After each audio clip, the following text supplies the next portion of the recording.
সুপ্রিয় 2025 সালের এসএসসি পরীক্ষার্থী, সবাইকে আমার সালাম। আসসালামু আলাইকুম। আজকে তোমাদের গণিতের আরো একটি জ্যামিতিক নৈবিত্তিকের টপিক নিয়ে আলোচনা করব। যে আজকে এই জ্যামিতির নৈবিত্তিকের শেষ পার্ট। আমি যে 4টে পার্টে তোমাদের নৈবিত্তিক গুলা দিয়েছি, এই 4টে পার্টের নৈবিত্তিক গুলা যদি তোমরা ভালো করে পড়ো, ইনশাআল্লাহ এই জায়গা থেকে চারটা থেকে 5টা নৈবিত্তিক তোমাদের কমন করবে। তো আজকের ক্লাসটাই নৈবিত্তিকের শেষ ক্লাস। তোমরা বিগত ক্লাস যদি না দেখে থাকো, ভালো করে মনোযোগ দিয়ে দেখো, যাতে জ্যামিতির নৈবিত্তিক গুলা যাতে পারো। তো চলো দেরি না করে শুরু করি আজকের ক্লাস। সুষম বহুভুজের শীর্ষকোণের মান, একটি শীর্ষকোণের মান বের করার সূত্র 180 মাইনাস 360 ভাগের। এই সূত্রটা বইয়ে কোনো জায়গায় পাবে না, তবে এটা মনে রাখবা যে সুষম বহুভুজের একটি শীর্ষকোণের মান নির্ণয়ের সূত্র 180 মাইনাস 360 ভাগ n। এই সূত্রটা মনে রাখবা।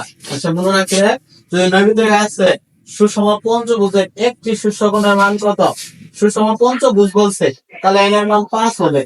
সুষম ষড়ভুজ বললে n এর মান 6, সুষম সপ্তমভুজ বললে n এর মান 7, সুষম অষ্টমভুজ বললে n এর মান 8, সুষম নবমভুজ বললে n এর মান 9।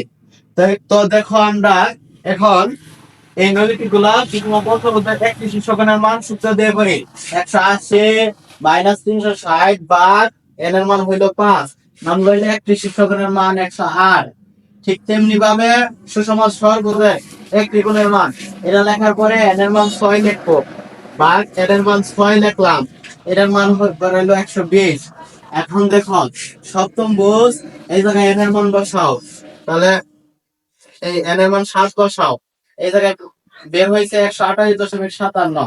আচ্ছা, সুষম অষ্টভুজের একটি শীর্ষকোণের মান, সুষম অষ্টভুজের একটি শীর্ষকোণের মান অষ্টম ভুজের, তাহলে এই জায়গায় n এর জায়গায় 8 বসায় দেখো কত নামে 135। ঠিক তেমনি ভাবে এই জায়গায় n এর মান 9 বসায় দেখো কত নামে 140। যে কোনো সুষম ভুজের একটি কোণের মান বের করতে হলে এই সূত্র প্রয়োগ করবা। মানে যে পঞ্চভুজ বললে n এর মান 5, ষড়ভুজ বললে n এর মান 6, অষ্টমভুজ বললে n এর মান 8, এমন করে দেখবা। আর মোট কোণের মান কত, এক কোণের মান যদি 180 হয় পঞ্চভুজে, তাহলে এই এক কোণের মান যদি 108 হয়, তাহলে 5 কোণের মান কত, সুষম পঞ্চভুজে কোণ হলো 5টা, একটা কোণের মান 108, তাহলে 5টা কোণের মান 540। এটার সাথে 5 গুণ করলে, আর এটার সাথে 6 গুণ করবা, এটার সাথে 6 গুণ করলে 120 এর সাথে 6 গুণ, 120 গুণ 6 নাম্বার 720। পরে 128.57 গুণ সপ্তম ভুজ গুণ 7 নাম্বার 899.99, প্রায় 900।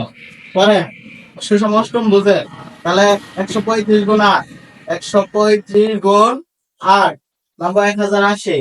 সুষম নবম ভুজের, তাহলে 140 গুণ 9, 1260। তাহলে আজকে তোমরা শিখলা যে সুষম বহুভুজের একটি শীর্ষকোণের মান নির্ণয়ের সূত্র 180 মাইনাস 360 ভাগ n। যদি আসে সুষম পঞ্চভুজ, n এর মান 5 ধরে যত নাম বলতে আনসার। সুষম ষড়ভুজ বললে n এর মান 6 ধরে যেটা আনসার নাম সেটাই আনসার। তো আর মোট কোণের মান যত ভুজ বলবে, এই এক ত্রিকোণের সাথে যত ভুজ বলবে ওটা গুণ করবে। তো তোমাদের আজকে নৈবিত্তিকের শেষ পাঠ, জ্যামিতির নৈবিত্তিকের শেষ পাঠ দেখাইলাম।